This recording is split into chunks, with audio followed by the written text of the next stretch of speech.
All right. Well, good morning, everyone, and welcome to our builders call. This is the first call of February. They happen the first and third Tuesdays of the month, 9 a.m. Pacific. And as mentioned previously, we are changing up a little bit about how we do these. So what will stay the same is combination of mindset, skill sets, systems, duplication, coaching around best practices, and anything that you want to get out of today's call specifically as it relates to building and growing an organization. Be sure and put in the chat below, and we will work that into our conversation. However, for 2026, instead of hearing my voice so much all the time, we're going to be bringing in more and more voices of other people because there's this thing called tone deaf. It's what kids get with parents. Not that anyone on this call is a child, but essentially, like after you've heard me more than once or twice, it's like a talking head. And so a lot of times things don't land, and then somebody else that is brilliant will come in and share something, and it's like that was the most amazing thing. I've never heard that before. And all of us experience that as leaders. Like it's important to hear from other people and different perspectives because we listen differently when we don't know the person. And so some of you on the call already know each other, and the rest of you will get to know each other during our time together. I want to say as we jump in, this is a very fluid conversation. It's meant to be conversational. The objective and what's common for anyone that jumps on these calls, whether they're brand new into our community at EXP and building an organization, or more seasoned or anywhere in between on that path, is that we're all here to get better and share ideas and collaborate and stay in a space of learning and growth. And so we continue to skill up and stay in that conversation. So the person that we have on the call this morning, I am super excited. Number one, like I think my first memories of Kevin were not even of Kevin. They were of a pair of black rubber soled flip-flops that had red uh the red the part that goes over the top and like group 4610 on them that were in Rick's closet. And for those of you that, remember Rick or knew Rick, everything was all about color and clothes and fashion. He didn't often wear flip-flops, so it was an unusual thing to see in his closet. However, these ones were like not something he was ever willing to part with. And it's because of the love and adoration that he had for whom he received them from, which is one of the founders of Group 4610, which is Kevin Kauffman, who we have on the call today. My first memory of meeting Kevin was, I don't even know what year that was. I just feel like we must have been 30 or something, in San Diego 20 years ago, where our families had the opportunity to come together and have a great time. I think you were escaping the heat of Arizona, and we were looking to spend some great time with great people in a beautiful place. And so we all landed in San Diego for a little trip. My goodness, it seems like another lifetime ago. So I'm super excited to have you on the call today. One of the things I love about Kevin is that for my entire experience of him is he's a pay it forward kind of guy. He loves people. He's willing to serve at the highest level possible, and always somebody that's in a spirit of contribution. And he likes to see people win and help people win. And he's somebody, Rick would always talk about people that preach only that what they practice. And my experience of Kevin is that he's one of those guys. So I am looking forward to the conversation that we're going to develop today. However, as we do that, Kevin, since I know that there's multiple people that are on the call today that don't know who you are and are just meeting you for the first time, I, number one, want to welcome you to the call. And number two, just your quick story of how you got into real estate and, kind of what brings you to here today. Yeah, thank you. First of all, uh,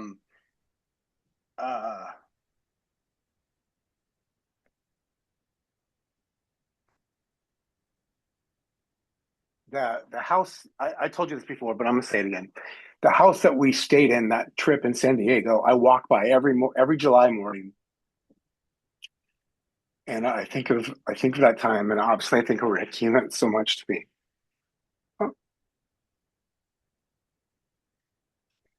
Because when I met Rick, I was um not sure old enough that I should have known better, but I didn't. I was still a young little punk.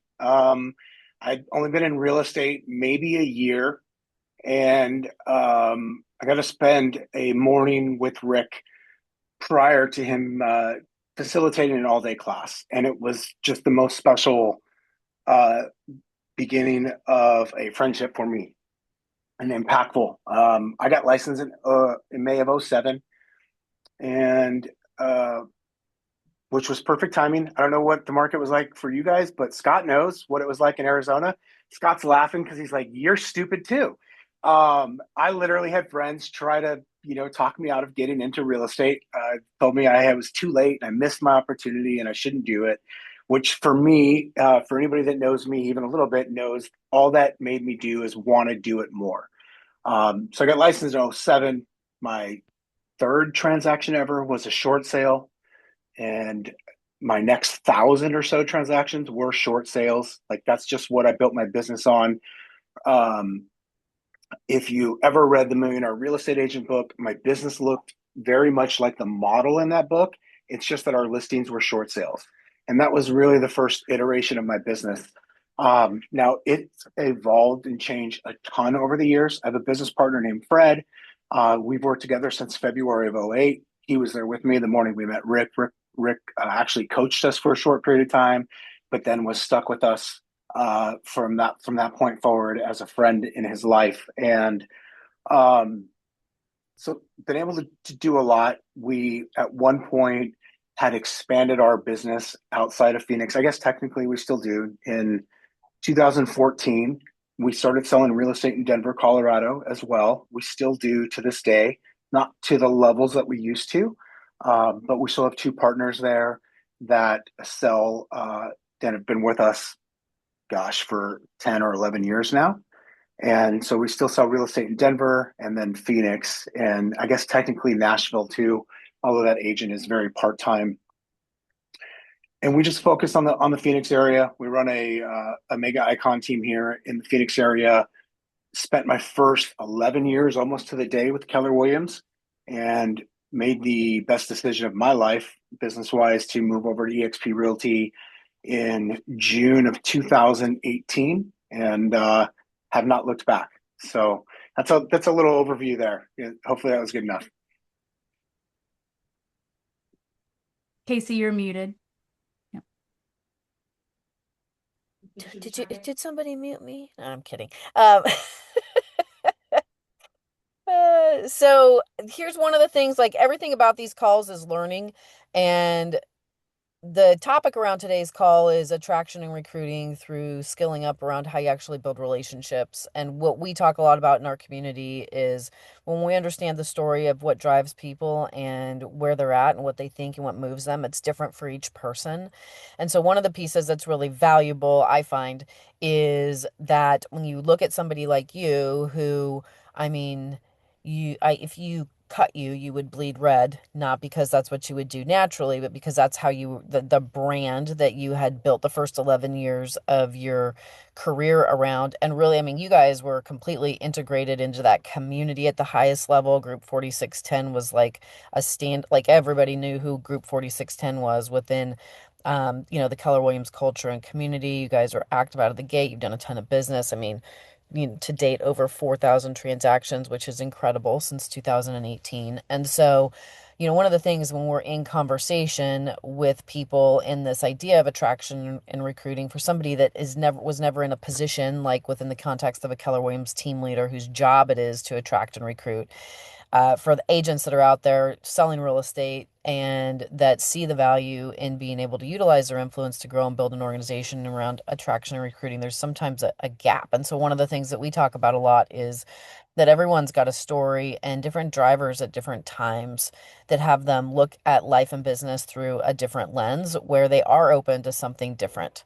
And change, even though the picture that we may have painted of them is that they would never, because of who they are within the community and the culture of where they've built their existing business. And so I would love for you to go back to, if you can, and for the purposes of learning for everyone on this call, so that you see that there is no one that exists in the space or in the market that is not potentially at the right time, if they're a cultural match, somebody that wouldn't join us, even if you think that they wouldn't, based on all the stories that you may have made up about why or why not they wouldn't, right?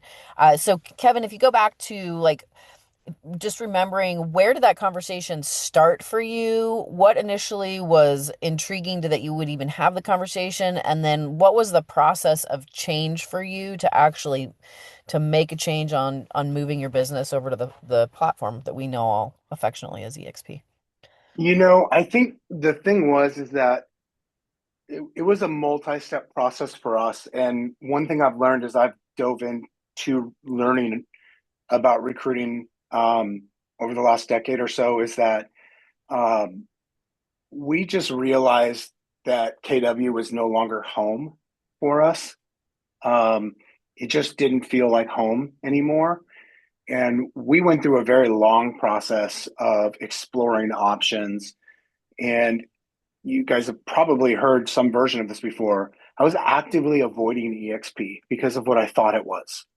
And so silly that I took a year to figure out where I wanted to go. But what I had was somebody who I had a long-standing relationship with, who has influence in my life and in business, and somebody we'd actually literally tried to be in business, tried to find ways to be in business, had moved to EXP. He kind of just walked the walk. He did it because he was looking for something new. And then we sort of watched him and went, oh, show me what this is about. I got to a position where my mind was it was closed to the idea, not only of like not leaving for a long time, it was my mind was closed to ever leaving Keller Williams. And then even when it got open to not only would I leave Keller Williams, I actively want to get the hell out of here, is how I felt. I still wasn't exploring EXP. And then over this process of a deep relationship, somebody who I wanted to be in business with, somebody who I trusted, um, shared with me is really what it came down to. And one thing I've found is some people end up here the same way, and it's all, I just gave a talk last week to our group. We put on a like a 1 day event at Curtis's office. Curtis Johnson is the guy I'm talking about, and everyone's timeline is their timeline. So often, as the recruiter, in quotes capital R, we we think about our timeline and not necessarily the recruits or the potential incoming agent. We don't think about their timeline. One of my very good friends, who was actually a client of mine in like '09 or 2010, and then he got licensed in 2013, 12. And I he was one of the very few people I told I was leaving Keller Williams and going to EXP prior to my move. So I say that to go, I've been after him since May of 2018. He's active in the system as of yesterday afternoon. His timeline happened to be 7.5 years. There's other people that we have the first conversation and they're active in a month. And I'm sorry, I know I've now gotten off your question, but my point here is like I had a timeline and it just played out the way it played out, and everybody's is going to play out the way it plays out. Now, I do believe that if we're really great at consulting and we're really great at asking questions, if there's an opportunity for that timeline to be shortened, we'll find it, but it might not ever be shortened. And mine, like, I just had to let it play out, and luckily it did, and I ended up here because, as I said, I meant it wholeheartedly. I've never made a business decision that was even remotely as close to as good as this one. I love that. So I think one of the things that's important is that in what you shared about your own personal story, you said one thing that was really powerful is that where you were at didn't feel like home anymore. And nobody would have known that from the outside. Yeah, I didn't realize that because I'm trapped in my own world and dealing with my own stuff, and I know that I'm a troublemaker, and I know that I get in trouble. And so some people might know that I might not have been happy. However, what I realized is like after I left, all the comments I got from friends and acquaintances in the industry of like, I thought you were never leave. I thought you were a lifer, or oh, you escaped. Just things like that. I was like, oh my gosh, people. Like I never got recruited. Nobody really tried to recruit me. Like not even the local, mom and pop brokerage down the road, or anything like that. I think we tell ourselves these stories of like, oh, Scott is such a happy EXP agent, he would never leave. Or in my case, Kevin was such a happy Keller Williams agent. He's in Gary's top 100 and he gets to, whatever. He's always teaching their classes and yeah, we tell these stories and they were true at one time, but just because something was true one day doesn't mean it's true the next. And so if we're not, if we just keep thinking that that's always true, then, we're going to miss out. We're going to miss out on good Yeah. stuff. So in your, we'll just call it your due diligence, that period where you're, putting the pieces together for yourself, uh, what were the things that you saw that initially were piqued your interest? And then what were the pieces that had you decide that this was the direction that you wanted to go? It's kind of a funny story. And Scott knows Curtis, so I bet he can attest to this. So Curtis and I and Fred would go to lunch, always have for since back to 2008 when we met, a couple times a year. And after we told him no, we weren't coming to EXP with him. We're just like, let's catch up in a few months. We'll see how it's going. And we thought we had a direction planned out for our business, and we ended up reversing course on that. And so we just went to lunch because we were supposed to go to lunch. And I'll never forget it. It was May 2nd, 2018. And he was telling us all about his, 5 or 6 month experience at that point at EXP and how great it was. And all of it was great. Like it was all great. However, the one thing that jumped out to me above all else, and I said this to Fred as we walked away, it was the very first thing I said is before we talk about EXP, can we just talk about the fact that Curtis looks like he is 10 years younger now than he did 6 months ago, the last time we saw him? Like he looks like he's reverse aging. So whatever it is EXP is doing, I want that. That was genuinely it. Curtis was having a good time. He was excited about it, and it was literally showing up for him physically. And so sometimes that shows up like, you get around other business people that can help you, your business grows. Things, when someone's on a heater, someone like you see a basketball player that like is, firing a three from somewhere they shouldn't be because they're just checking their like, when someone's feeling it, he was feeling it. And when we show up like that, I think that most people want more of that in their life. And so that stood out to me. There was also an uninterested third party who was a mutual friend of mine, still is, and Glenn Sanford, the founder. And he had tried to actually coach me into considering EXP. And he said, why don't you just call Glenn? He's a friend of mine. I'll tell him you're going to call. Here's his cell phone number. And I called Glenn, and he was Glenn, which is gracious with his time. He's so smart as well. And what I realized about Glenn was that he was either trying to solve or had already solved so many of the same problems Fred and I were trying to solve in our business. And so it was real obvious to me that there was some sort of alignment here. And this all, by the way, that all happened within 24 hours, that phone call with Glenn and my lunch with Curtis. And that was like, okay, I'm open to this. And it was a week later, we went and sat down with Curtis.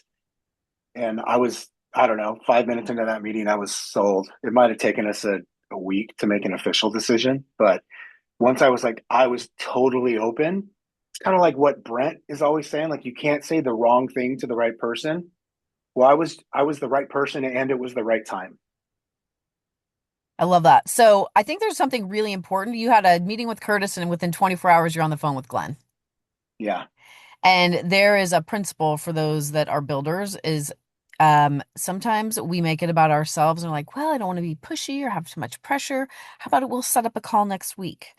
And we make it about us versus about the person. And the truth is, like, the one of my favorite questions is later today or tomorrow better for you?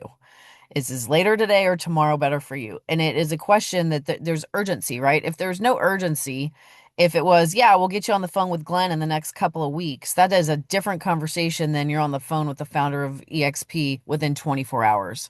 And so, in a what we can learn and model out of the experience that you've had is like, what's your sense of urgency around next steps with people and how you're offering them? And before that, like, obviously it is totally congruent that Curtis would have you on the phone with Glenn within 24 hours, because of the experience that you're having of Curtis is like, man, he's lit up, he's looking younger, he's got energy that, is a different energy than he'd had previously. And so all of that non-verbally conveyed that there's something big happening. And so you essentially got sucked into an energy vortex, that was not a push energy vortex of somebody forcing you to do something that you didn't want to do because you weren't resistant to it. It was a pull energy vortex of, you're having an experience. There's obviously something unique happening here. And now, because of that sense of urgency, you moved yourself through that experience in a totally different way. And so my question for everybody on the call, just to consider, not answer the question, is what's your level of urgency? What's your level of excitement? What's your level of how you move people into the next steps and when, and how you even offer it? How do you look at your calendar? Are you afraid of pressuring someone? Are you making it about you and pressure versus like, hey, like, when's the best time? The best time's now. And how do we make it now? And if it's not right this minute, great. What's the next best time? And it might be tomorrow, not today. It's not next week and it's not next month. Right. And so we as leaders, like, everything starts from the energy that we have and what we're generating. And there's so much to learn from that. And based on the fact that you've been here, going on 7 years and have an organization of over 2,500 agents, I would say that there's things that you've taken from your experience of how you got to EXP that you've translated in principles, right, of how you've grown and built the organization that you've grown and built. And so would love for you to talk about that, because obviously an organization of 2,500 agents doesn't get built without clarity, intention, and execution. And so would love to dig into what that journey and that process has looked like for you, maybe in the beginning for people that are new, that have no organizations, because you guys came over initially with your team, right? And then in later stages as you've grown and developed, what that's looked like or what it looks like today. Yeah, I think it very much looked like the same path of my real estate business, which was I was sort of just doing things and I was getting some results. And um, I was probably having success despite what I was doing. And it was great. I didn't know any better. So I was having some success in recruiting because I was taking a lot of action. And then there was a point about 18 months in where I said, there has to be a better way to grow smarter, faster, better. And I started paying attention. I mean, there's two very big things. I was like, well, who's the best at this that I know? Brent Gove. Okay, great. What does Brent Gove do? And Brent talks in one of his kind of like getting started videos or PDFs about these four simple steps. And so Fred and I were like, what are those steps? Like, let's master this. And the four simple steps are: make a big list, reach out. Step three is model explain. Step four is three-way call. And then I always say, it's funny, it took me like another 6 months to a year to learn this. Brent said it to me on a Zoom we were doing.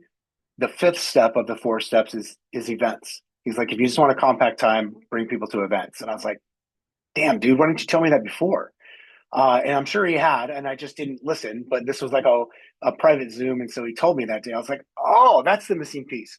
So the four simple steps, we just internalized it. And the one thing that we had learned was um, this whole growth process in recruiting. I think of it like just the way a regular business would work, which is at first it's I do it, and then it's we do it, and then it can be they do it. So I do it, we do it, they do it, right? So like if you're in your sales business, you're doing everything at first, and then you might hire an assistant or a transaction coordinator, and it's like we do it, and then once they're fully trained, they do it. Well, I started to look at the recruiting business the exact same way, which is I do it at first. I've got to put out the energy. And then I saw we do it. I realized like not everybody can do or will do what I'm doing. And so that's also where the four simple steps came in, is because that's something that is repeatable and anybody can follow that. And so we started teaching the four simple steps to anybody that wanted to listen on a call just like this, because I knew that if there was more than just me building, we're all going to win more. Like that's the beauty of our model. It's one of the best things about our model is that we all win together. So it's like I do it, we do it, and then what I love about this is we have the option to either get to a certain point.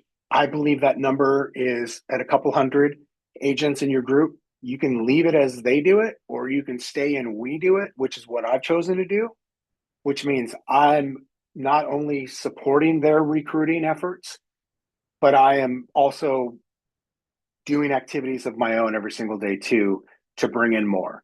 And so I do it, we do it, they do it, or stay and we do it, which is what I've chosen. And so I learned this process from Brent. And in that process, Casey, was the video of you in Tahoe where you start off with the definition of what a recruiter is. And it's that from that day forward, I will shout down the word attraction. Like, or, I've even said, to kind of combine that with something I learned from Gary Keller in my KW days, which is I, I don't want to rely on attraction alone. And so I'm going to be recruiting based, attraction enhanced. Like that's my strategy is recruiting based, attraction enhanced, which means like I'm going to show up like Curtis showed up for me in May 2nd, 2018, as much as I can, but I'm going to take action every single day in the form of recruiting. And if I go, well, what do I do? I just go, well, there's only four things to do. There's five if we count events. There's to make a big list. I need to add people to my database every day or reach out to them. It's not that hard. And you can only do that one of two ways. It's either directly or indirectly. Indirect sounds like, Casey, how's it going? It's been so long since we caught up. Can we have coffee? What's going on in your world?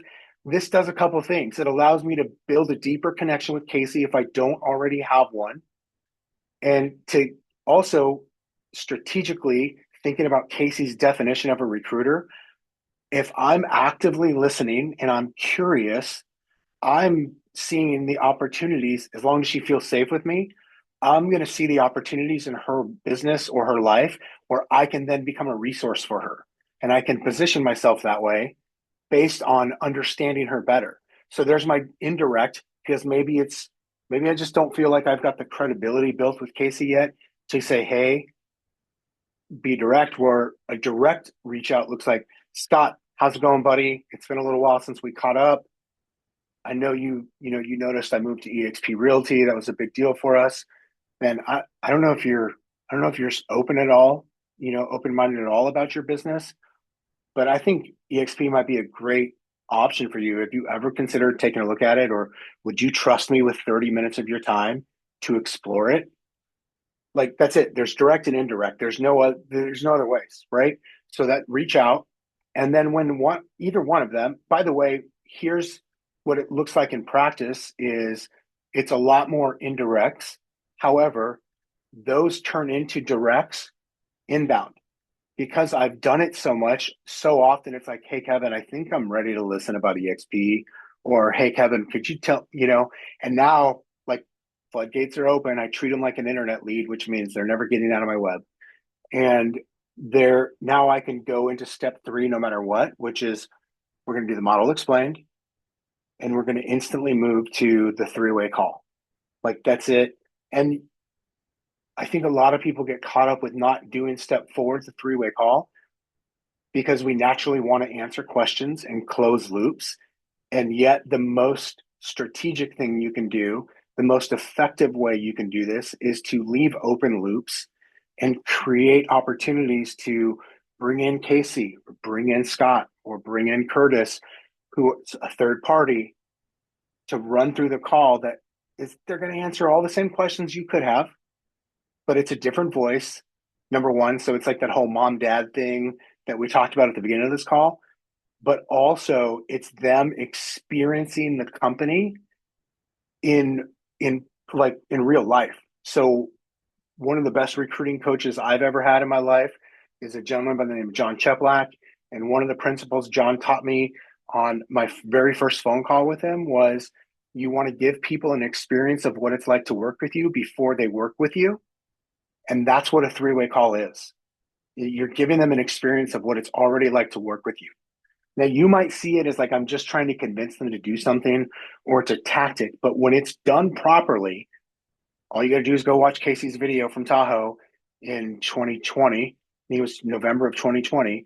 If you just go watch that video, like that is a business consultation that is of value to anybody who would answer those questions honestly. I love that. So you said a couple of things that really stood out. Recruiting based, attraction enhanced. Love that because what that indicates is a proactive approach to growing and building versus a passive one, right? And then the second thing that comes up with that is like, well, am I being attractive? If we're going to enhance things through attraction, what am I doing that could be attractive to someone that might be, the avatar or the person that I want to like to work with, right? And then the next piece, the thing that you said was leave open loops, which is fantastic, right? Because a curious mind wants more, a full mind doesn't. And so having that be intentional to keep people moving through a process that they're able to keep moving through. So, what have you found? Like, what are the biggest resistance points that you find in in building an organization, and how do you effectively navigate through that? I think before you answer that question, let me tell you where it's coming from. Is that it's the I do, we do, you do concept, and so there's one thing I control, and that's going to be what I do. And then what we do together will be up to you at the level that you're willing to engage and participate with me. And then what you do is going to be totally on you when I'm not with you. And that's, that progression and that growth, right? And so um, there's things consistently as you're growing and building and recruiting and attracting that kind of happen with people that can be, the resistance that shows up. So what are the things that you consistently experience as far as resistance from people, and how have you learned to effectively navigate those resistance points? So I want to make sure I answer this clearly. Are we talking about resistance from people like already in the organization or people not yet in the organization that I would like to Let's be? let's start context of not yet in the organization. Um, People have all sorts of reasons. Most of them are made up, um, and some of them are real. And I just always try to remember that whether it's made up or not, it's real to them, or at least they're telling themselves that. And so there is a certain level of like I said earlier, like I'm just going to respect their timeline. But also, hopefully, I've done enough for that person that I have permission to ask hard questions. Because if you can ask hard questions and cause people to think, um, you can at least help them move forward, whether that actually moves them forward the way you'd like them to or not. You know, you can get really good at if you get really good at consulting, that's how you do it. Asking hard questions, um, causing people to think and not just be emotional about, whatever it is that is they think is holding them back. And so I've just had to continuously get better at being a consultant is what it comes down to. I try to understand people's business. If they Now the good news is in real estate, I've sold a decent amount of real estate. I have a good amount of experience. There's a lot of those problems. Like I'm the resource and I can actually solve their problem for them or help them solve it, I should say. And other times I'm just I'm I'm really aware. Like if I was with somebody and they're like they just wanted to be able to nail canceled and expired listings, I would introduce them to Scott. I'd be like, "Have you met my friend Scott?" And I'd be pitching that to Scott. I'd be talking up Scott and how he could help their business. So I would just be the resource. So I would just be I can be the introducer of the resource, right? Um, I'm always trying to pay attention to what people are really great at and where they need help. And if I can keep those, and I do also, this is probably a, something I'm born with. So it's not like I'm trying to be like, be more like me. I'm not. I just think I'm kind of lucky in this sense. I remember a lot of stuff about people. Like I remember addresses of clients, of houses I listed. I remember, scenarios, stuff like that. So I tend to really get really curious about people and what makes them tick. And so therefore, it makes it easier for me to go, oh, cool. You want to know about council expired listings? Well, the guy I know that's best at it, his name is Scott. He's also here in Scottsdale. Let me make an introduction. I bet you if, we spent 20 minutes together on Zoom, it'd be super valuable for you. And that's just because I know enough about Scott to be able to say that, right? But here's the other side of that coin. I now have to have enough credit with Scott to where Scott will do that for me. Now, if we happen to be, try in this day and age, co-sponsor someone together, that makes it a lot easier. Or if I was, let's say, if Scott was my sponsor, makes it super easy. But the reality is maybe not, but still, I mean, I'm sure you have too, Casey. I've done plenty of three-way calls for somebody that was never going to be in my organization that I was just doing it for the relationship of the person that asked me to do it because I would do that for them. And so you got to have enough credit with somebody, or there's got to be some sort of business alignment. So when you bring those things together, it makes being a resource to people and sort of solving those problems or those roadblocks that people create. It makes that stuff so much easier. I love that. So the context is resource, and the context of resource is service. Yeah. And you're serving people and you're serving the relationship. So like when we start walking through life with um my job is to listen. I, my job is to listen because what I want to do is serve. And I'm only able to serve if I'm able to be a resource for something that's going to be valuable for someone else, which requires that my antenna are up all the time for what that might be and how that might, how that might look. I have somebody that I have an accountability conversation going on with, and they're not in real estate. And the reason why I have an accountability conversation going on with them is specifically because they're not in real estate and they don't understand the way realtors think or, just the industry. They're in a totally different industry. And so I was saying, something about, oh, that, this person was scheduled for, onboarding with us today, and then, went to have a conversation with a broker, and the broker's now offering a higher split and some kind of, oh, I'm only going to be in the business for the next 2 years and dangling that in front of them. And like, so when the person I have accountability with was like so frustrated, like, what is it? I'm like, I'm not frustrated at all. Like, I control one thing. There's one thing that I control, and it is the level of activity that I personally engage in, the conversations I have, and the people that I serve. I have no control over anything else, ever, of what someone's going to do or when they're going to do it, and if they say they're going to do it, that they actually do it. I control none of that. So there's nothing to get frustrated about or upset or like nothing. If I'm not talking to enough people or doing enough things, those um those things that feel like an inconvenience to me become a bigger deal because it's cramping what I want when I want it. But I don't control any of that. The only thing that I control is my outbound, how I serve, how I listen, and the level of conversation or activity that I'm going to be in. And so I think, that you're saying that same thing and, through a different lens of being that resource and being that connection for people.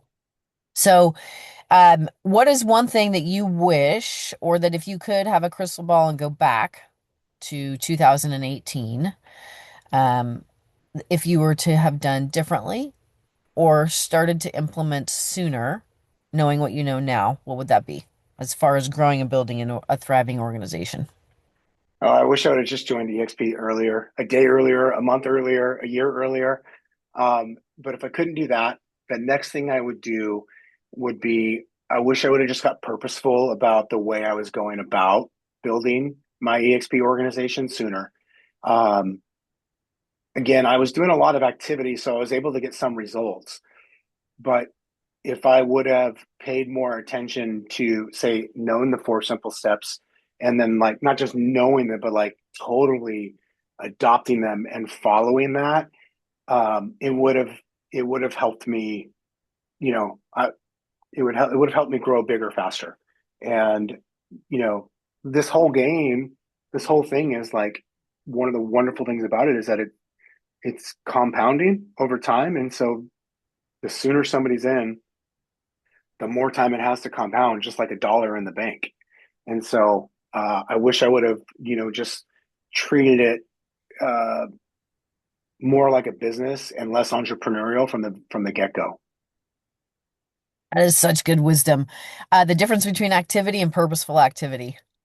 And Yeah, I think that there is more and more distraction that come up over the last several years of everybody selling a system, or you need to have this platform working for you in the background, or AI is now going to do this for you and make it that much better.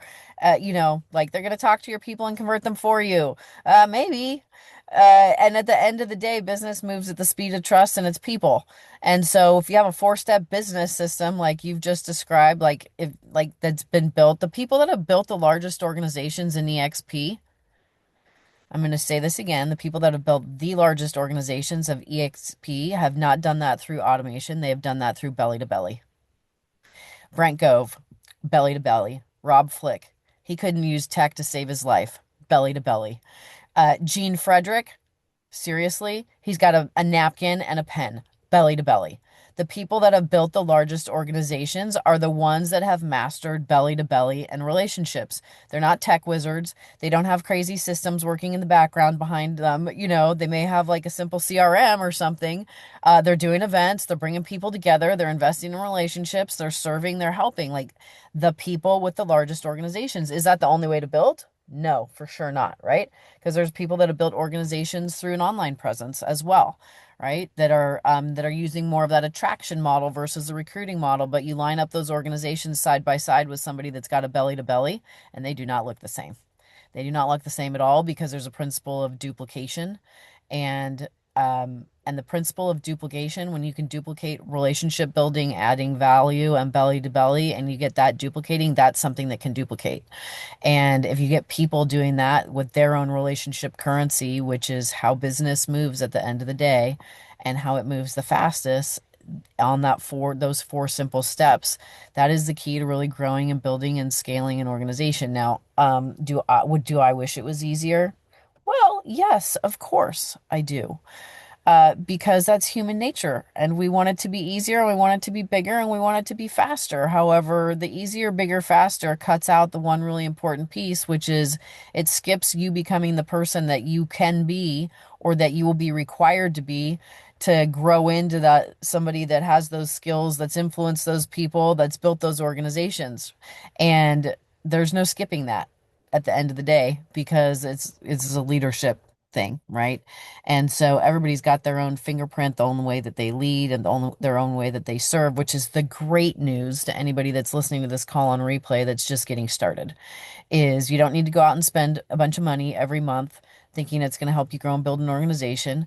Use what you got, which is your mouth and your heart, and be belly to belly with people and four simple steps around a system that does that and teach other people to do the same thing. I do, we do, you do. Okay, in the last few minutes that we have together, if there's anyone on here that would like to ask something or share something with Kevin, I would like to open it up for that. And you'll know it's you because you've come off mute. I'd just like to say hey to Kevin. You don't know this, Kevin, but I joined EXP May of 2018 as well. And you're one of the reasons I joined. I don't know if you remember, there was that event at the JW Marriott in Desert or at in North Phoenix, and there was a little conference room back there that was meant for like 50 people. And that was my first real exposure to EXP. And I kind of went with my arms crossed, like, what is this? I wasn't super interested. But that room was meant for like 50 people. They had like 150 people wedged in that room when I got there. And when I peered around that corner, you were there, Fred was there, Curtis Johnson was there. And I was like, wow, there's like ballers in this room. And there's a couple other guys there that I'd seen on stage with Mike Ferry. But because of seeing all of you in that room, and Rick was there, I'd seen Rick speak before. I was like, wow, this EXP thing's like big. And like seeing you in that room was part of what shocked me. And by dinner that night, after that first day of that event, I was signing up for EXP. Yeah, you could feel it, right? You could literally feel the energy of the people that were already there, that were considering moving there, or somewhere in that process. Like it was palpable. Um, and so thank you for sharing that, by the way. And I think that, dude, I think that goes back to, again, one of the things I shared earlier about like Curtis is like, I was like, I just want some of that, whatever that is. People everybody sees that at some point and wants that and goes, you know what, I want more of that in, my life, my business, my marriage, my relationship with my kids, or anything that's important to them. I would think for most people, their real estate business is got to be on a certain level important to them. And so when they see that stuff showing up, and the other thing too that I think goes to one of the things I referenced, which is events. Scott is the type of person to put himself in a room of other people that he can learn from. So am I, and I think there's so much value in that. There's just so much value from putting yourself in the way of opportunity and in the way of the chance to learn from people. And so if you ever have the opportunity to like go somewhere because you want to learn, just don't go alone. Just bring somebody with you, right? Because you just don't know what is going to inspire somebody. You don't know what's going to make them like have the light bulb moment or whatever. And so it's important to do that for ourselves. And then it's also important to take people with us. Absolutely. And we've got Cabo coming up the first week of March. We now have regional rallies that are on the calendar that are happening between March, April, all around the country as well. We've got EXPCon coming up in October, unless you happen to be wanting to attend the one in July, the 15th through 17th in Paris. That showed up on the cover of Success Magazine. I was like, oh, Salt Lake City, Paris. Why don't we enroll our organization to go to Paris? Forget Salt Lake City. Lots of opportunities to go to events and be taking people so that their vision gets upgraded as well, and then ours along the way. All right. So as we land the plane here, what if there was one thing that we haven't touched on yet, Kevin, that you feel is really important or would be valuable for the context of our conversation today that you'd like to share? What would that be? I think the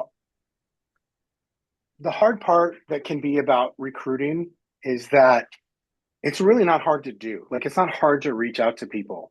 But the hard thing about that is the things that are easy to do, they're easy not to do. And especially in our industry where we can get paid a lot of money next month for the activity I do today, or we can get paid a lot of money in 60 days for the activity I do today. Like if I can go sign a listing today, or if I can go get a buyer to hire me today, I can get paid a lot of money next month or in 45 days. And that sometimes gets in the way of making the decision that will impact us in 2 years and 5 years and 10 years. And so I'm just going to share a quote with you because I shared this with people last week during my talk. Um, James Clear had this great quote, and he said, the paradox of life is that the greatest returns come in the long term, but the opportunity cost of moving slowly is huge. So you got to have long-term thinking. Long-term thinking is not slow acting. You want to act fast on things that compound. So this is the punchline, never let a day pass without doing something that will benefit you in a decade. Anybody that took the time to get on this call knows that bringing people to EXP will benefit them in a decade. And so never let a day pass where you don't do something that will benefit you in a decade, which is building your EXP organization. And so I think even if whether you set aside 2 hours on a Friday, 4 hours on a Friday, or 30 minutes a day, just never let a day pass where you don't do something. Fred and I used to have this, we keep a whiteboard in our office. And for a long time, especially like in the weird COVID times, like when it was still really weird, like we were coming to the office, but not telling people we were coming to the office, we Oh, you're one of would, those. oh yeah, we're rule breakers all the way through. We had a thing which is just move one person forward today, not get someone to fill out the application today, just move somebody forward. Because my belief system is that sales is just a cycle, and it's just like the goal of this step is the next step, and then eventually the next step is they go, I want to join or I want to buy, right? And so it's just, can we move what from our list? Now we had a big list because we were following the 4 simple steps. So could we take somebody from our big list, and just move them one step forward today? And if we did that, we could consider it a win. I love that. So you said something that's really important, and that's have a big list. And sometimes when people are making their lists, they will make the list based on who they think would say yes or not say yes, or who, we take our own judgments and own filters into the list versus going judgment free into a list of names and relationships that we have and not playing God with them of, oh, well, Yeah. I'm not going to talk to this person, or, I'll see what's going on before I talk to that person. And versus like, hey, no, like have a list as big as you can absolutely have it, because those are relationships and lives and people, it's not just a list for the sake of having the list. And so then that, if you think about compounding interest, and I think about compounding interest and anything that compounds, like it compounds over a long period of time. And so there's that those two principles that you talked about. One is acting with urgency and every day moving things forward, but then number two, also having the patience to let what has to happen for things to compound, which is time. So the one thing that we control is the urgency and the things that we do, and can we move one or multiple people in some way, shape, or form each day? And then the compounding piece that takes care of itself. So I think that like anything, right? It's human. Our emotions are the most challenging things that we're ever going to manage in life. And sometimes we manage them more effectively than others. I'll speak for myself. I don't know about you all on the call. You may have it down in a different, a different way than I have it down, which doesn't feel like it's down at all. It's like a constant work in process of managing emotions. And am I responding? Am I reacting? Is like, it was yesterday. It wasn't soon enough. It's not big enough. It's not fast enough. We would two steps forward and 4 steps back, it feels like, except for it was only 3. And what am I going to focus on now? And all of the parts that go into, life and business. And at the end of the day, everything is a leadership exercise, period. And how we lead ourselves is going to be, will duplicate and trickle down through the people that we touch and the people that we serve. So I'm super grateful for you, Kevin. Like, you're such a bright light and a shining star, really, of somebody that you have lived your life and do life and business in a way that I feel like you are really clear on what true north looks like for you. And you're somebody that stays in touch and aligned with that, and walk with alongside people. And you're somebody that serves and isn't asking people to do anything that you are not doing yourself or not willing to do yourself. And to me, that is the epitome of a great leader. So thank you for being you. Thank you for your contribution on today's call. We'll get the recording out for those that want to go back and catch it or listen to it. And I'm looking forward to seeing you in person at the next event and giving you a big old squeezy hug. Me too. Can't wait. Thank you All so right. much. Make it a great day, everyone. Bye, guys.